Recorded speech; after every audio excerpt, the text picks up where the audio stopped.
Live from New Delhi, you're watching DD India, India's voice to the world. I'm Unman Bhattacharya. Coming up in the next hour. Over 70 die in a massive fire at a multi-story building in South Africa's Johannesburg. Coup leaders in Gabon appoint country's new leader a day after overthrowing newly re-elected President Ali Bongo. UN sanctions in Mali to end today as Russia vetoes their renewal at the United Nations Security Council.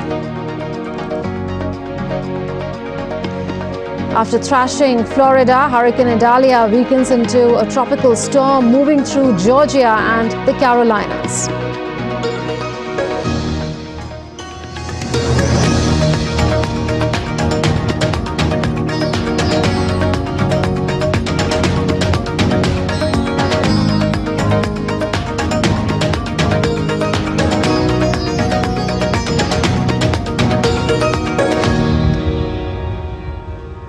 Over 70 people have been killed and over 40 injured in a massive fire in a 5-story building in South Africa's Johannesburg.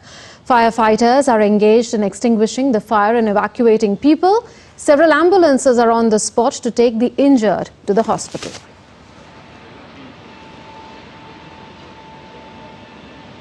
DD India correspondent Mark Roughton joins us now from Cape Town. Mark, what is the latest on the fire? Has it been extinguished and have all the occupants been rescued?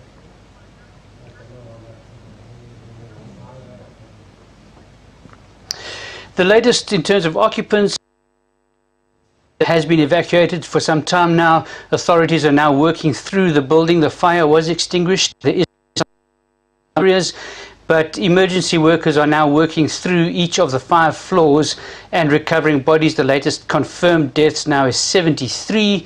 They were on the 3rd floor of the building. They may be onto the 4th floor now, but working their way up to that 5th floor, and a strong likelihood that many more bodies will be found. But at this stage, emergency services are saying that this is now a recovery mission. They are no longer expecting to actually find any survivors in the building. They are simply looking to recover bodies at this stage. So the toll is expected to climb as they work their way through this 5-story building. So a recovery mission is on, is what you are telling us, Mark. What sort of building was it? Was it a residential building? Because some reports suggest that it was abandoned, yet some people were staying there.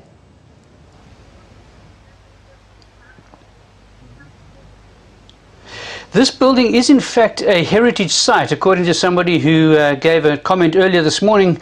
It's a heritage site which belongs to the city of Johannesburg, but has been taken over for some time now by what they call building hijackers. It's a common trend in the city centre of Johannesburg, where a building gets taken over by a syndicate, and where one would have normally perhaps had a residential situation, these units become subdivided into tiny little units, often with gates and partitions along the way, and large numbers of people end up moving into a building that has no access to electricity, no running water, and this is what has happened with this particular building. It is apparently a heritage site belonging to the city of Johannesburg, but has been in this condition where hundreds of people live in it, in what they refer to as a hijacked building situation. Mark, some reports have come in of combustible structures further flaring up the blaze in the building. What do we know about that?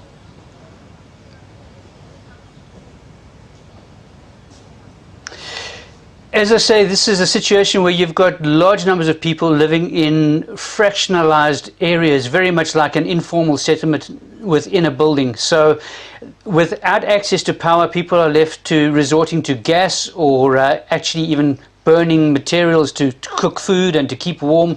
The likelihood that a candle or an open fire, open flame might have caused this fire is very high.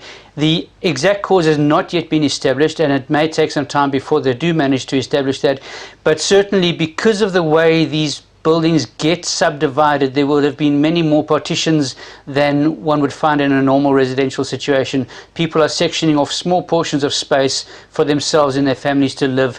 This is also one of the reasons why it would have been so difficult to escape the building once the fire actually started. Mark Roughton reporting from Cape Town on the fire in the building in Johannesburg. The recovery mission is on, so the death toll may well rise. Well, let's move on to what's happening in Central Africa. Gabon's military has named the former head of Presidential Guard, General Brice Oligui Nguema, as the country's transitional leader. This comes after the military junta seized power by overthrowing the government and annulling the recent elections. The military leaders have placed President Ali Bongo under house arrest.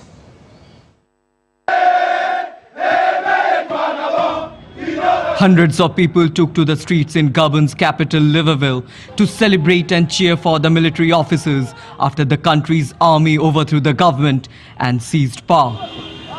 Waving the national flag, people celebrated the military junta's takeover and said this was a new dawn for Gabon's independence. The country's military ousted President Ali Bongo Ondimba, who won the elections and was seeking a third term of power, alleging betrayal and embezzlement during his long-time rule. Now, the military junta takeover in Gabon is a break from 56 years of rule by Ali Bongo's family. Faisant suite à la réunion de ce jour, à laquelle on all the commanders-in-chief and chiefs of staff, as well as the generals in second section of the Gabonese Republic, were present for the meeting. General Brice Oligui Nguema was unanimously appointed chairman of the Committee for the Transition and Restoration of Institutions, president of the transition. Unanimité, président du Comité pour la Transition.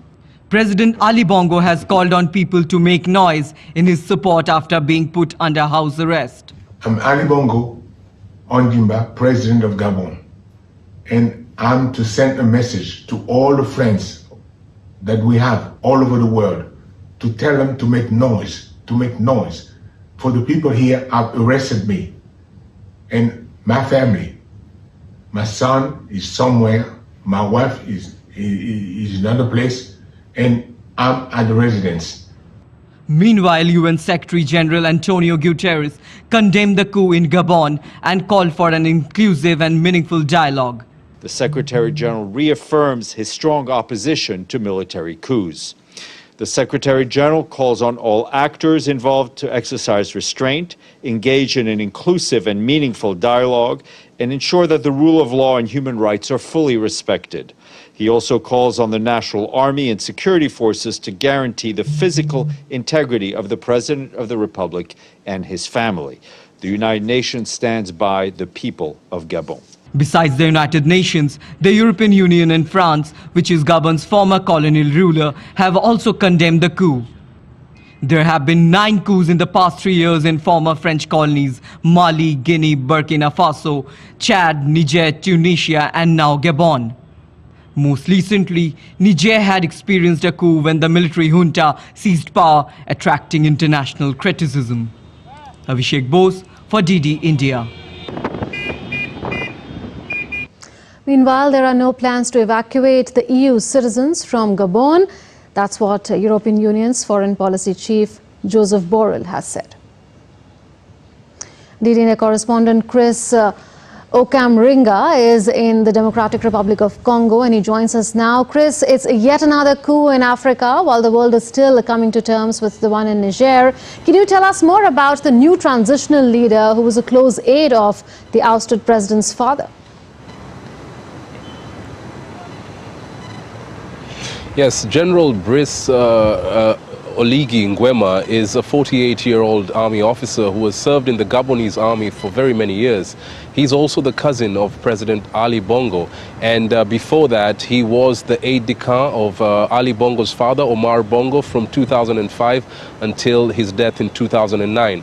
He had part of his military training in Morocco and had a short stint as a diplomat, defense attaché to the Gabonese embassy in Senegal, Dakar. And after that, he came back to Gabon and was appointed the head of the Presidential Guard.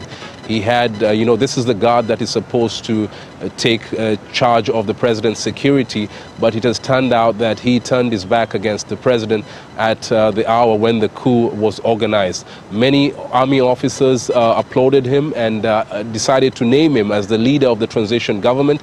He issued a statement saying that he's going to put order in the country, restore order, and ensure that all the people who have been embezzling state resources are prosecuted. One of them them who has been arrested is Ali Bongo's son, Nuruddin Bongo, and a number of his close associates. And so he has promised to put the systems in order.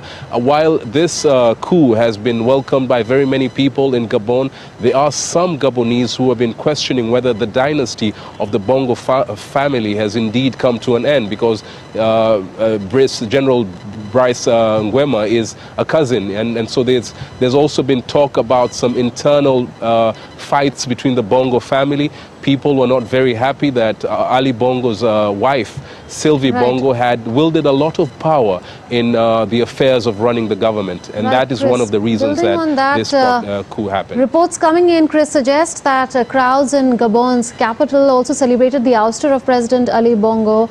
Does the coup have popular support there? Yes, indeed, the coup has a lot of support. Many people have been, very upset with the way the government has been run for very many years. Gabon is a country that has a lot of natural resources. It has a lot of oil, manganese, and a number of other minerals, but about 40% of the population are unemployed. Life is very difficult. There's a lot of poverty in the country, and people have been blaming it on the political elite, President Ali Bongo and his inner circle, who have been getting all the lucrative deals from foreign multinational companies and, embezzling the money. And so there's been a yearning for change for a very long time. The people of Gabon only had elections as their recourse to the kind of situation in their country, but the elections have also not been free and fair. And so when the Electoral Commission announced Ali Bongo as the winner of the election with 64.2% of the vote, people came up and said, no, this was not the person we voted for. And they decided, the army joined them and said that they were trying to stop chaos in the country, and so they have taken over power. Right, Chris, stay with us as we discuss the situation in Niger and how EU is trying to deal with the crisis there. EU foreign ministers are set to meet in Spain to discuss possible sanctions following last month's coup in Niger. It follows news of another coup unfolding in Gabon. The gathering will discuss the instability and will also be attended by Niger's ousted foreign minister and the head of ECOWAS. Ahead of the meeting, the EU's foreign policy chief said moves were underway to impose sanctions on the junta that seized power in Niger last month. Chris continues to be with us. Chris, though EU's foreign ministers in Spain are discussing their response to the Niger coup, is the coup in Gabon, which happened just yesterday, likely to figure in the talks as well?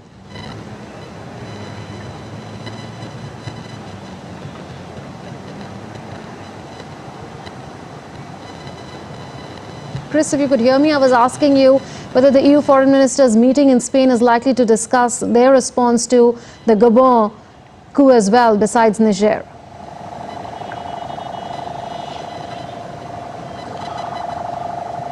Please repeat that. I didn't hear it very clearly. Chris, I was asking you that since the European Union's foreign ministers are meeting in Spain today and they are likely to discuss the response to the Niger coup, could their response to the Gabon coup also be a key imponderable? Could they be discussing that as well?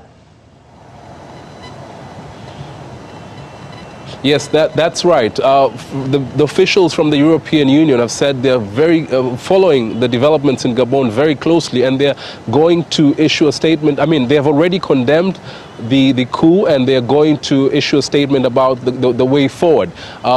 Many international organizations like the UN, the African Union, France, have all condemned this the coup in Gabon and other West African countries, and they have been urging the people, to go back to civilian rule. They're saying this unconstitutional way of, taking power is something that is not necessary. They should resolve their grievances peacefully, and have been calling on the army, to go back to the barracks and respect the outcome of the election. But this is something that the people in Gabon are not willing to do. The army has said they are going to set in place a new system, are going to prosecute the people who have, embezzled government funds. So we're waiting to see what the European Union and other international organizations will say about what's happening going forward.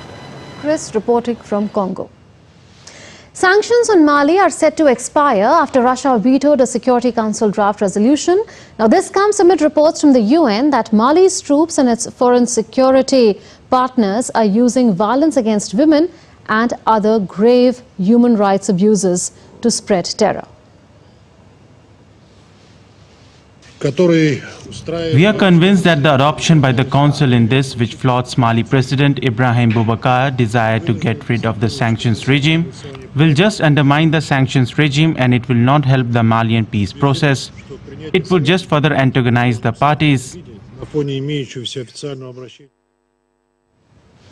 And the US and the UK say that they deeply regret Russia's decision, adding that the move threatens peace and security in the entire region.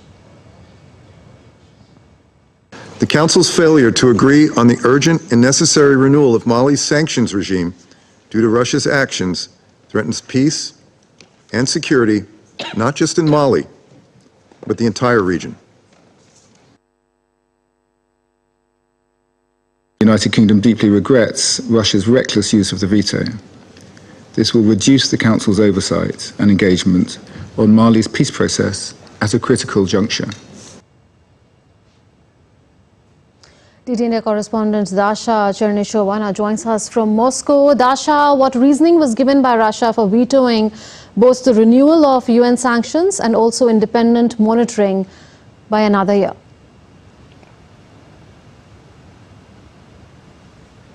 Well, Russia has said very clearly that the project of the resolution that Russia has vetoed didn't take into account the concerns that had been voiced by the government of Mali and also by the Russian Federation. He said that Vasily Nebenzia, the Russian envoy to the United Nations, said very clearly again that despite Russia calling to exercise the constructive approach and to find the compromise, there has been no attempt to find it by the side of the Western governments. He said that the concerns of Mali and the concerns of Russia have never been taken into account, and there has been no substantive step towards the official request of the Mali side. Instead, Russia has suggested its own project of the resolution that was saying that that's for the year of sanctions will be the final one, and that there will be no longer this monitoring panel of the experts, which Russia says has exhausted itself, particularly after the Alger agreement. So certainly Russia has said that this panel of the monitors has been more turned into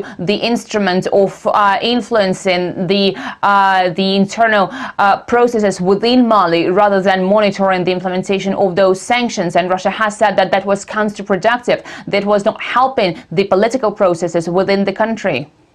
Dasha, also, how does Russia respond to US allegation that Russia wanted to eliminate the independent monitoring to stifle publication of uncomfortable truths about Wagner's actions in Mali, which require attention?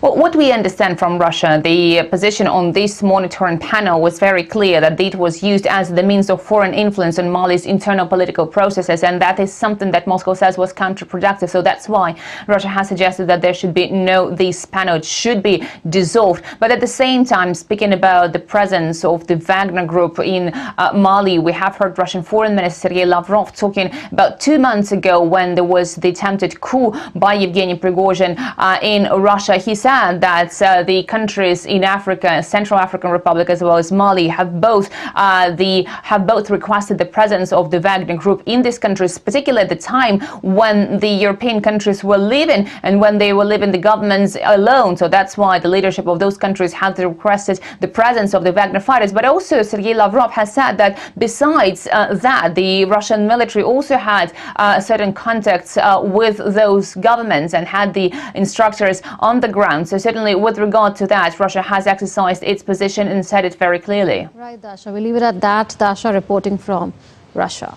Still to come on DT India News Hour, with an eye on China, American ships to unilaterally enforce the maritime law around Palau in the Indo-Pacific.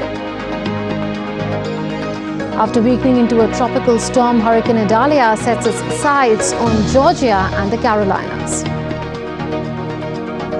And Japan and the United States condemn twin ballistic missile launches by North Korea.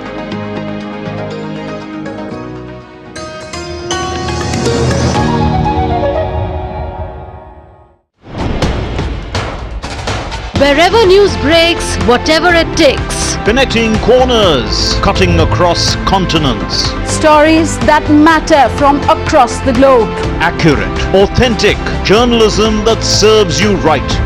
From politics to glamour, from sports to world affairs, with a fusion of aesthetics and substance. Introducing news in a new avatar. Experience the world through a new lens. Stay tuned to DD India for an exciting journey beyond borders.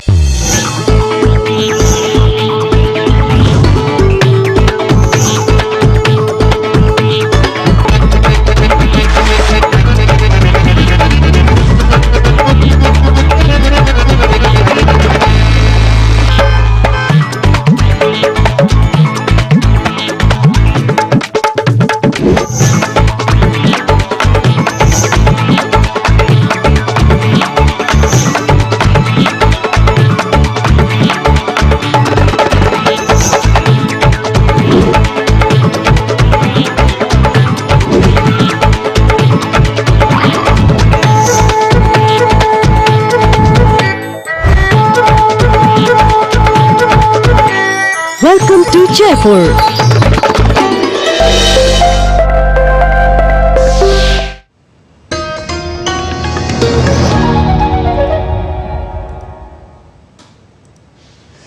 You're watching DD India News Hour. I'm Munmun Bhattacharya. As part of a continued commitment to enhance maritime governance, a new agreement has been signed between the United States and the island country of Palau. As per the bilateral agreement, U.S. Coast Guard ships can enforce regulations inside Palau's exclusive economic zone on behalf of the nation without a Palauan officer being present. The U.S. military is also in talks with the northernmost islands of Philippines to develop a civilian port. The proposed port will be located 200 kilometers from Taiwan and aims to boost American access to the island. Tensions have been simmering in the Asia-Pacific region as China enforces its maritime claims and the U.S. and its allies push back. For perspective, we are being joined by Major General Sanjay Mesthon, Strategic and Defence Analyst. Such a pleasure to have you, General, on the show. Now, the U.S. military will safeguard the maritime space around Palau in the Indo-Pacific after Palau urged it to. Now, Palau, like many others we know in the region, would like to deter Beijing, which has been making aggressive maritime claims. How do you see the agreement between U.S. and Palau?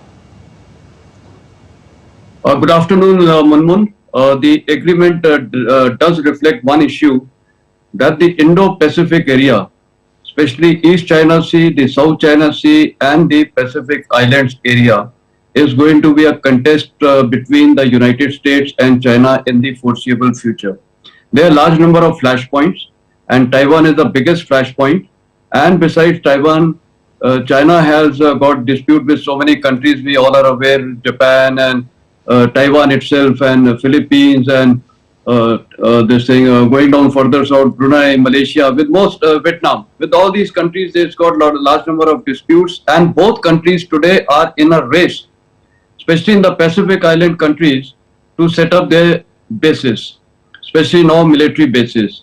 And therefore, to that extent, the one which is now at Palau is an exercise by the United States to actually start having some kind of a indirect or a direct presence. The fact that Coast Guard ships will be deployed there, they will be definitely responsible for guarding the exclusive economic zone of the Palau Islands, which extends about 200 miles. But one thing very characteristic about the exclusive economic zone is, you know, here there are set of about 24 Pacific Island countries, though some people call them 14. And considering their jointness in terms of the exclusive economic zone of all these islands, actually they are jointed. And therefore it comes to about 10 million square miles, which is 10th of the Pacific, the Pacific Islands or the Pacific waters. Right, so this is the kind of exclusive economic zone. So therefore the fallouts would be, the US Coast Guard would be preventing any illegal shipping / mining by the Chinese ships in the EEZ. That is one. Secondly, any unwanted Chinese ships coming into the exclusive economic zone, apparently they will be contested, and each ship will only have a Palau officer. basically. Otherwise, the responsibility will be of the US Coast Guard. So it has got a long-term significance. I think Americans are playing a very, very clear-cut policy of containment of the Chinese fleet. Right. General, there's another development that has happened and I'll bring your attention to it. The US is in talks with the Philippines to build a civilian port in the remote Philippines, and that is just 200 kilometers from Taiwan. Is US also intensifying its long-standing defense treaty engagement with the Philippines for strategic reasons, some of them that you've mentioned? Yeah, very true. See, again, Philippines has got a lot of relevance to United States. We are all aware that there used to be US naval bases in Philippines. They have been wound up, but the presence continues. About 500 US troops are always there. And now they are looking for something known as extended bases. Now, these are not directly, but indirectly, the US is going to set up bases over there, which can be used during any contingency or crisis by the United States soldiers. And already 3 bases, you are aware, in the last 1 year have been planned. And now this is the 4th one, which is on the extreme north island of Philippines. And therefore, incidentally, I have also myself been on a duty to Philippines. So I know that area very well, and the alignment of the Philippines, Filipino people towards United States. So therefore, again, considering that it is very close proximity of about 200 kilometers from Taiwan, and Taiwan, which I mentioned, is the future flashpoint. So therefore, any north-south movement of the Chinese ships in the South China Sea, especially between the area. And sharing your perspective on the twin developments that have happened in the Indo-Pacific. We'll take a break at this point in time. Still to come on DD India News Hour. India will host the first edition of a global AI conference in October this year. NASA scientists prepare for arrival of its spacecraft carrying samples from a skyscraper-sized asteroid. An import of Russian liquefied natural gas or LNG by European Union countries rise 40% since the Russia-Ukraine war.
You're watching DD India News Hour with me, Munmun Bhattacharya. A recap of the headlines. At least 73 people die in a massive fire at a multi-story building in South Africa's Johannesburg.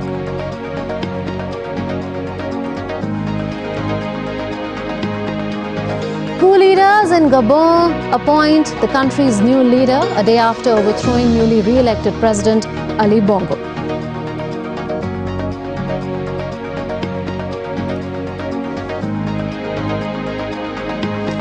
UN sanctions in Mali to end today as Russia vetoes the renewal at the United Nations Security Council.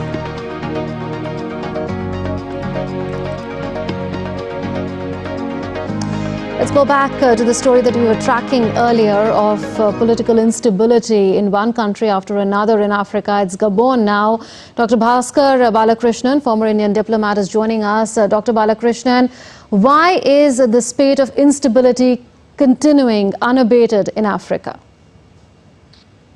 There is no single cause for all this. What has happened in Gabon is really the overthrow of a government which has been run by Mr. Bongo the elder and now the son for many, many years, and being re-elected for the third time in an election which was widely seen as an unfair election. So in fact, the election, after yesterday's election result, the military has decided to take over and has removed him and appointed a transitional government. So this coup is particularly popular with the public in Gabon because Bongo regime has been regarded as oppressive and corrupt, and so we'll have to see. Now, what happened in Niger was somewhat different, and the other coups in Mali and the other places were, they all have their own unique reasons. Zimbabwe also had an election on Sunday, and that has been also widely seen as unfair, and it has re-elected the incumbent president. So this is another case where an election is being challenged for its legitimacy, and there is a potential for unrest. We have an outbreak of conflict again in Ethiopia, which is involving the Amhara group this time, which is a big group. Sudan is in chaos. South Sudan is still struggling to go towards unified civilian rule. So all over Africa, there are hot spots, but each one has its own unique history and its unique constellation of circumstances. Dr. Balakrishnan, you are saying that each country is facing coup or such opposition for unique reasons, but we are looking at a trend which is only growing within Africa. What is the best way, you think, to deal with the state of affairs in Africa if leaders don't enjoy popular support? No, I think once you have elections which are flawed and you have leaders who are manipulating the election to stay on, then actually you can't really call it a democracy. You can call it a pseudo-democracy. So here, when there is this kind of situation, the military often sees an opportunity to intervene. And this has happened in Niger. It has happened in, not just in Niger, but that happened just now in Gabon. And now, on the other hand, there is a country like Zambia, which 30 years ago made a transition from one party to multi-party rule. And Zambian democracy has been quite robust. They've had elections regularly. And despite all the flaws and problems, they have stuck to multi-party democracy. So it's not that all over Africa there's a trend. I think in West Africa, yes, one after the other. Maybe the military in different countries have got encouraged by seeing what's happening in other countries.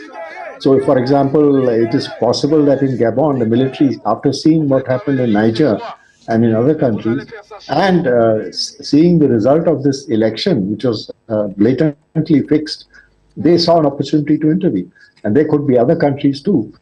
Now, there's Burkina Faso and Mali have said that we don't want any military intervention by ECOWAS in Niger. So these two countries also, their military leaders have stood by the leaders in Niger. So there's a certain commonality. The net result of all this is France, which was a dominant player in West Africa, is seeing its influence gradually being eroded in one country after another. Now, we'll leave it at that. Dr. Balakrishnan, thank you. Appreciate you joining us with your perspective on the political instability that we are seeing in Africa. US President Joe Biden has approved the historic military transfer to Taiwan under the Foreign Military Financing Program, normally used for sovereign states, according to a notification sent to the US Congress. The first ever US military transfer is up to $80 million in foreign military financing funds in support of Taiwan. Taiwan's defense ministry thanked the US but did not give any details about the military aid. China has repeatedly complained to the United States about military aid and sales to the island. Its defense ministry has said that the US military must stop all forms of military collusion with the island.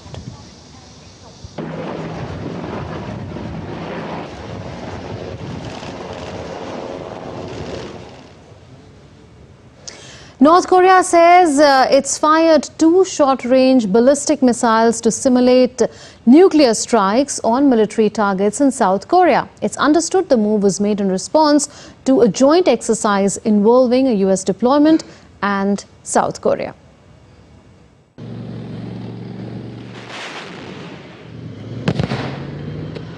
A strong show of force by North Korea. The dictatorship releasing images of a simulated scorched earth nuclear strike on targets across South Korea. 2 ballistic missiles fired in reaction to an allied exercise between the South and the US, which Pyongyang labeled a war rehearsal. Japanese Prime Minister Kishida Fumio condemned the move. The ballistic missile launched this time is also against a United Nations Security Council resolution, and we strongly condemn them. We have already lodged a protest against North Korea. The White House was also critical. This launch is in violation of multiple United Nations Security Council resolutions and possesses a threat to the DPRK's neighbors and international community. We remain committed to a diplomatic approach to the DPRK and call on DPRK to engage in dialogue, as we have for some time now. Our commitment to the defense of the Republic of Korea, Japan remains ironclad. The North last test-fired 2 short-range ballistic missiles on July 24th. This latest round of coming just a day before the end of joint exercise between South Korea and the US. Presidents in the United States states of Florida and Georgia are assessing the damage left behind by Hurricane Idalia. Authorities are investigating one unconfirmed storm-related traffic death. Idalia strengthened into a Category 3 hurricane before making landfall. DD India's Nick Harper sent us this report. The full force of Hurricane Idalia lashes the Gulf Coast of Florida, turning streets into rivers, swamping cities, cutting off communities. Idalia smashed into the Big Bend region of the state, bringing wind speeds of more than 200 kilometers an hour, and more troublingly, storm surges 5 meters high. That level of storm surge is life-threatening. Do not go outside in the midst of this storm. If it's calm where you are, it may be because you are in the eye of the storm, and those conditions will change very, very quickly. So wherever you are, hunker down and don't take anything for granted here. This is a very, very powerful storm. The hurricane knocked out power for around 500,000 people as howling winds hurled seawater inland. Idalia is the first hurricane to hit this part of the state. But Florida is no stranger to some of the strongest storms that hit North America every year. Last September, Category 5 Hurricane Ian made landfall in southwest Florida, killing 149 people and wreaking more than $110 billion in damage. If there's anything the states need right now, I'm ready to mobilize that support of what they need. I don't think anybody can deny the impact of the climate crisis anymore. Officials deployed hundreds of rescue teams and emergency crews to the state ahead of the storm, but it's likely to be days before life returns to normal. The US government has promised extra assistance to the millions of people hit by the hurricane. But the real cost of the storm to people and properties won't become clear for some time to come, as Idalia makes its way up the east coast through Georgia and into South and North Carolina. Nick Harper in Washington, reporting for DD India. NASA released footage of Hurricane Idalia captured from space as the storm hit Florida on Wednesday. The International Space Station passed over Idalia as the storm plowed into Florida's Big Bend region as a Category 3 hurricane. Thick white swirling clouds could be seen in the video released by the ISS. The hurricane has forced millions of residents to evacuate in fear of a surge of tidal waters. U.S. Federal Emergency Management provided an update to President Joe Biden about the hurricane response. I did just have an opportunity to brief the President on our current response efforts for Hurricane Idalia, which, as all of you know, made landfall early this morning While we were in there, the president contacted Governor DeSantis to let him know that the federal family continues to be there to support him. The governor expressed that all of his needs are met currently. And the president reiterated that if anything is needed from the federal government, we will be able to support. And we have over 1,000 personnel currently deployed, prepared to support not just Florida, but all of our states that are in the path as needed. Meanwhile, China is warning residents as Typhoon Asawla approaches the southeastern coastline. It's due to make landfall between Hulei County in Guangdong to Hong Kong. China's railways has suspended several trains and people on coastal areas are being told to stay away from the coastline. The country has already taken a hammering with heavy rain and flooding over the past 2 months. Some stories related to G20 now.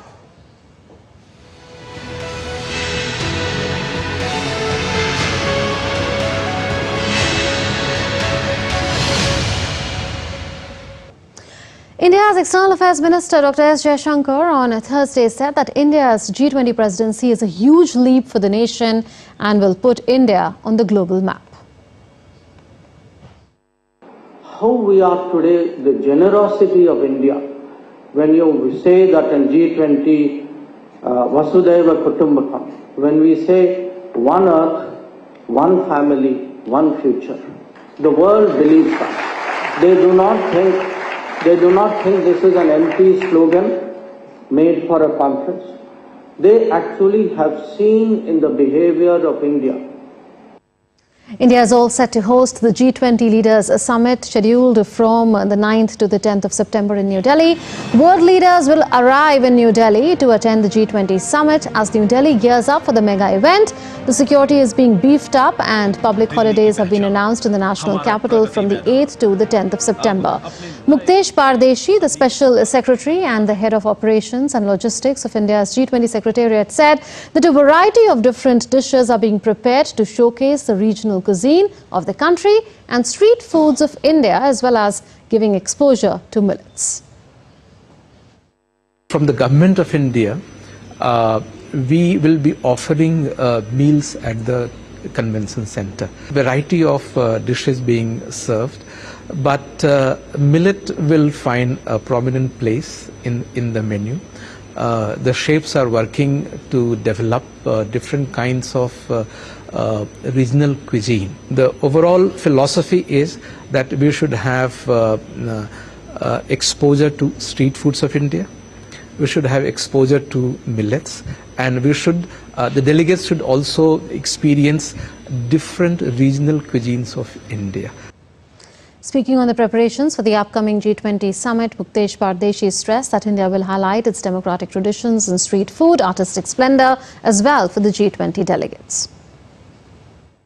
We have a twin agenda. We showcase Indian culture, crafts and cuisine. We are going to showcase progress in the field of digital sector. We want to showcase modern face of India.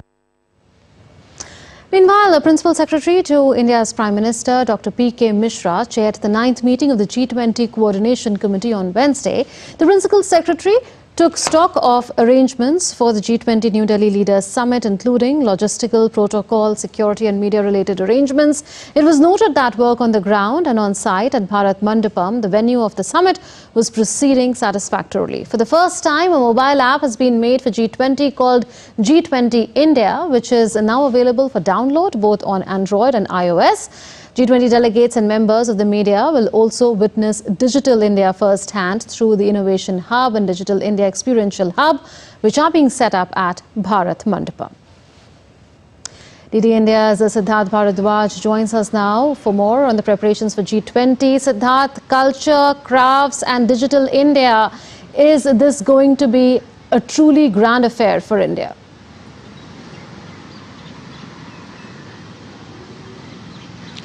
Well, certainly, Moon. The preparations are in full swing for the G20 summit, which is to take place on September the 9th. And the the national capital of India, New Delhi, is all decked up to invite the leaders of the G20 nations. Now, if I talk about the decorations here in the national capital, there are around 3,000 saplings along with high-tech gardens are planted, along with illuminated fountains surrounded by lush greenery and unique arts to make the city more beautiful than ever. And as we all know that this meeting is all about the culmination of the meetings and conferences that took place for over the year when India got its G20 presidency on December 1st, 2022.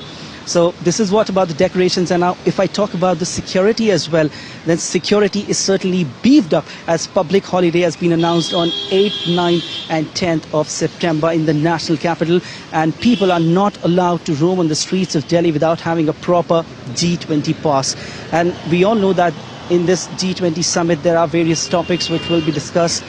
Some of them are the female-led development, climate change, how to increase the GDP, and this summit has certainly paved the way, to discuss the economy of a country, to discuss the economy, to increase the GDP of a certain country, and all the financial discussions will be taking place in the summit, which begins on September the 9th in Bharat Mandapam, which is in the Pragati Maidan. And like I said, I also want to grab your attention on the logo which is there behind me. This G20 logo is very significant, and it is inspired by the tricolor saffron, white and green along with blue. And as you can see, here's the national flower of India, lotus, and earth in blue color. The earth represents the pro-planet approach of India, and the lotus represents the growth amid challenges. Also, in the bottom of the G20 logo is Bharat written in Devanagari script.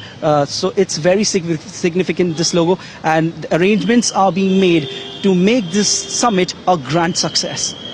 Siddharth reporting from New Delhi on the arrangements being made ahead of the New Delhi summit of leaders of the G20. Time for us to take a breather. Still to come on DD India News Hour. In a battle of teenage talent, American 6th seed Coco Gauff beats Russia's Mira Andreeva at the US Open. Sri Lanka and Bangladesh kick off the Asia Cup campaign.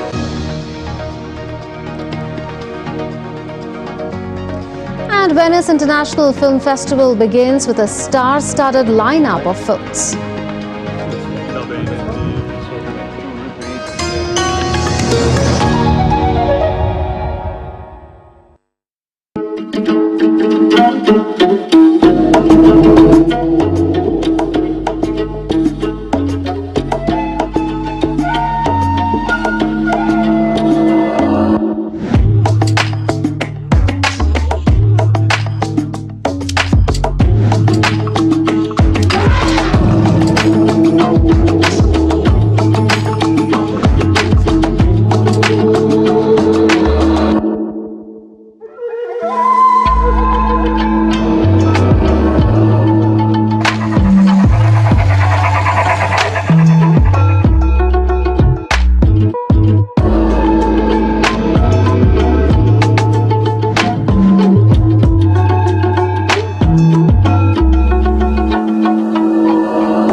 Welcome to Siliguri and Darjeeling.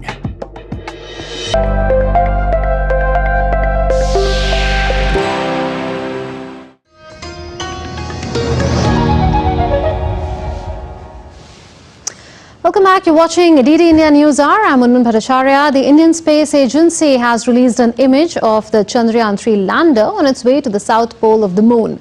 The image was captured by the navigation camera on the rover. It also shows the lander payloads Chaste and Ilsa, which touched the lunar surface and continue testing.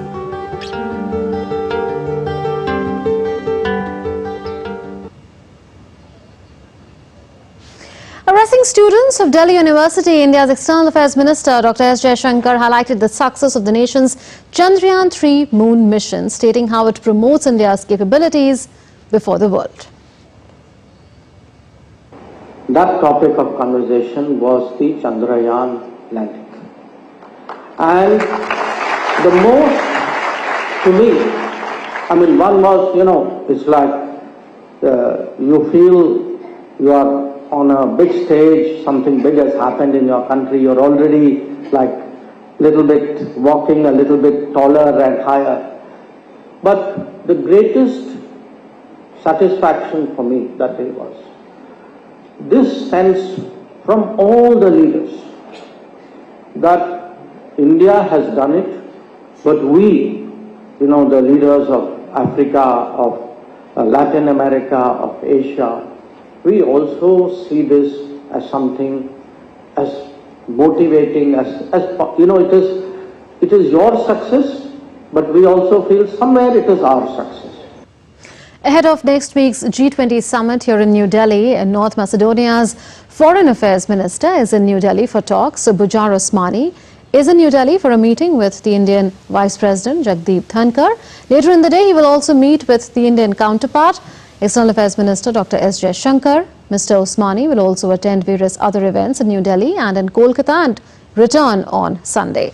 India has close and friendly ties with North Macedonia. The small European country was part of the Voice of Global South Summit held by India in January.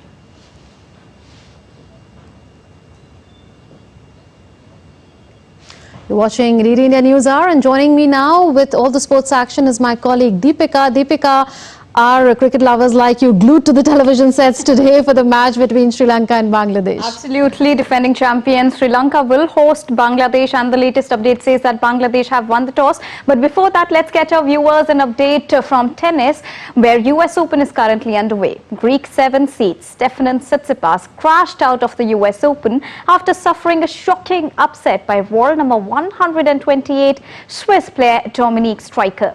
Striker secured the biggest victory of his career with a thrilling 5-set victory. It was another early US Open exit for Tsitsipas after he fell in the first round last year. Tsitsipas had a chance to serve for the match while leading by 5-3 in the fourth set, but Striker stepped up with the break en route to forcing a decider, which he won. Playing in his first US Open main draw, world number 128 Striker used his massive serve, booming forehand and solid net play during the grueling 4-hour encounter in which he broke the Australian Open finalist 6 times for his victory over a top 10 player. Novak Djokovic cruised past Spain's Bernabe Zapata Miralles by 6-4, 6-1 and 6-1 in the second round of the US Open on Wednesday as he continues his hunt for a 24th Grand Slam title. The Serbian fired off 35 winners to set up a meeting with compatriot Laslo Djere in the third round. Djokovic will return to the world number 1 spot when rankings are updated after the tournament after winning his opening match.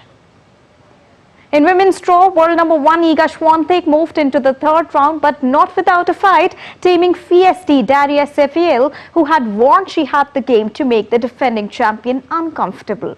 After a 6-0, 6-1 rout of Sweden's Rebecca Pettersson in her opening match, Swiatek did not look at ease as she was made to work for a 6-3, 6-4 victory over the 322nd ranked Australian spark plug.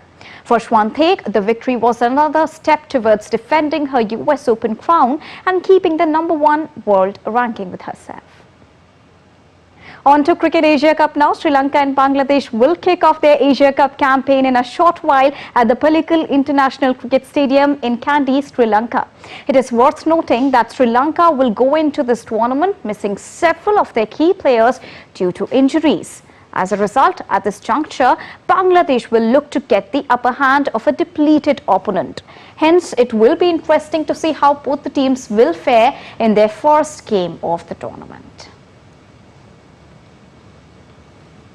So that was a quick wrap from the world of sports. Back to you, Munmun. Looking forward to who really wins that match between Sri Lanka and Bangladesh. Thanks, Deepika. On to some entertainment news now. The Venice International Film Festival has kicked off with a star-studded lineup, including films directed by Bradley Cooper and David Fincher. But with Bollywood and in fact Hollywood actors and writers currently on strike, the red carpet will be missing some of its usual stardust. Our Italy correspondent Giles Gibson has more. Well, if you're lucky enough to be in Venice and have tickets to this year's festival, then there is a lineup that is just packed full of big-name directors from all around the world. You have Maestro, the biopic directed and starred in by Bradley Cooper, which looks at the life of the American conductor Leonard Bernstein. You've got Ferrari by the director Michael Mann, which charts the life of Enzo Ferrari, whose iconic car company, of course, still bears his name. And you've also got movies from directors such as Sofia Coppola, the Italian director Edoardo De Angelis, to name just a few of the big names that are turning up in Venice for this year's festival. However, if you are there, you're probably not going to see very many Hollywood stars hanging out at Venice's cafes and restaurants, and that's because actors are not allowed to promote movies due to the ongoing strike unless they get special dispensation from the union that represents them. Now, despite that little bit of stardust being missing from the red carpet in Venice this year, the festival's director has still said that the lineup and that this festival is going to be very positive. However, those Hollywood strikes are not the only dark cloud that's been hanging over the build-up to this year's festival in Venice. Due to some heavy rain and storms that we've seen in recent days in northern Italy, they've actually had to raise the flood barrier just outside the city of Venice, and that's after a summer when we've seen some really turbulent weather across northern Italy, and actually iconic locations such as St. Mark's Square in Venice actually having several inches of water over them. Giles Gibson in Rome reporting for DD India. So that's all then in this edition of DD India News Hour. But tell us your thoughts on the news of the day. You can connect with us on Facebook, X formerly known as Twitter, and on Instagram too. We'll be back with more news as it breaks here on DD India. From all of us here in New Delhi, thanks for watching DD India News Hour. Namaskar.